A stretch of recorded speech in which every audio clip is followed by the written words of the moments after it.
ever eaten at the Olive Garden, one of my favorite soups that they have there is Zuppa Toscana. Man, I love it. Today we're gonna make it with no beans. I don't like the beans. And it's also gonna be more hearty, like a stew instead of a soup. So y'all stick with me. Put all these ingredients on the counter. Get this shit going. So today, what you're gonna need: 4 russet potatoes, 1 yellow onion, 4 to 5 garlic cloves, 32 ounces of chicken broth, 1 pound of Italian mild sausage, 8 to 10 slices of bacon, and some kale. All right, so we want to make about the same size pieces as we can. It'll have to be something like that. About 1 inch by 1 inch pieces where they all cook about the same time. Get them in a bowl of water so they don't brown. Take your onion, take the ends off. I'm gonna use those down the middle. Go ahead and peel it.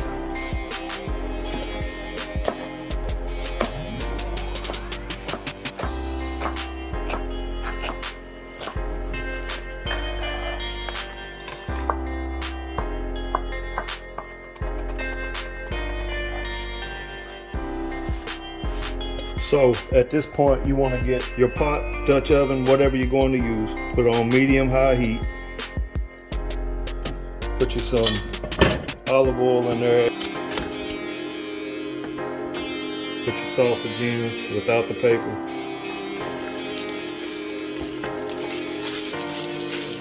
We're going to cook this down.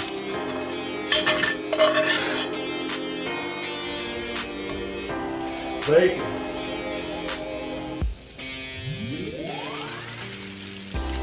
Once you get the bubbling like that, you know that fat's rendering down almost all the way.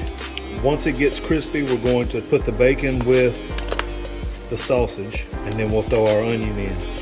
Gotta make sure you drain most of that fat off though. All right, so we've left about 2 tablespoons of that bacon fat in there. It's time for the onion to go in. We're gonna saute that down pretty good. Try to get that fond off the bottom that the bacon and the sausage left behind. Try to get all them bits up. See it already starting to come up a little bit, starting to coat this onion. We're gonna cook this down until it try to get all the liquid out of it. Now at this point, you get it good and sweated down. It's just sweat it out, right? Got some color on it. We're gonna make a little well right there. I'm gonna put a little dash of oil, and then I'm gonna put the garlic in there. That garlic start to get cooked a little bit. Shouldn't take but about 30 seconds, and it ought to start getting real fragrant. You don't want it to burn now. All right. Still on medium heat. At this point, you want about 2 tablespoons of flour.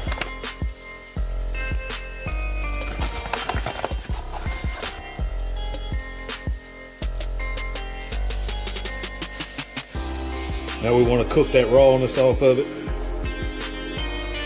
Mix it up real good. It's going to help thicken up the soup as well. Once you get the rawness cooked out of it, probably just take about a minute or 2. It's time for your chicken broth. I like to pour it in just a little bit at a time.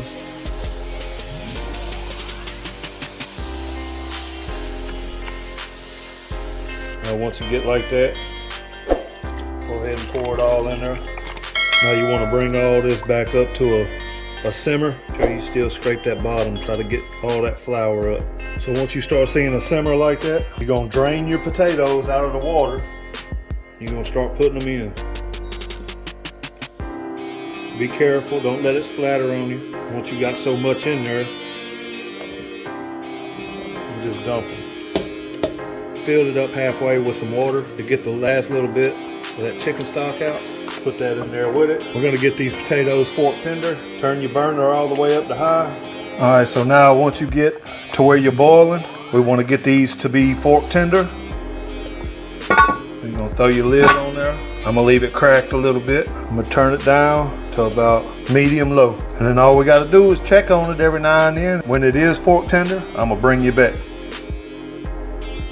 Let's check now. Oh yeah, fork tender. So at this stage, just give it a good stir.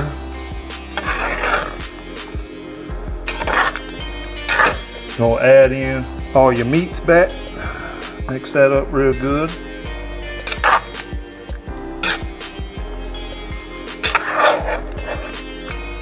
Also, as much kale as you want. You really don't want to overdo it and put too much. Mix that up real good.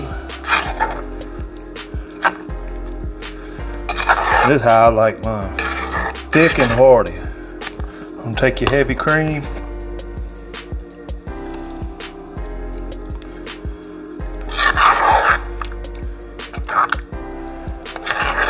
At this point, grab you a spoon. Just taste it. It needs a lot of salt. So we're gonna throw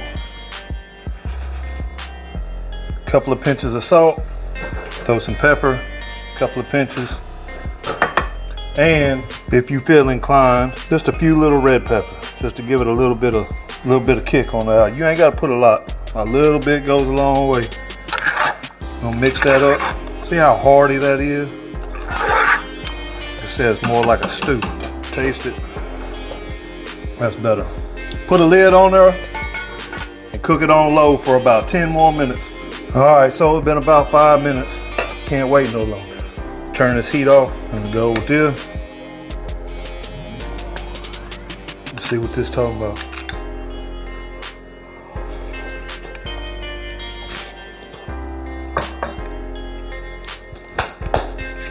Look, that's good. You know what? Make it your own. It doesn't matter. Make the potatoes however big you want. It really doesn't matter. Put as much kale as you want to. Just make sure you taste as you go. Like I had to add some salt there at the end, and it could actually use a little bit more salt and a little bit more pepper. But man, every bite, and I've done had like 5 off camera, I've gotten a little bit of everything in there. So it's the perfect consistency. I have plenty, so I mean, family of 6, there you go right there. And it took all of what, 30 minutes? From start to finish. Make it. Stop being scared.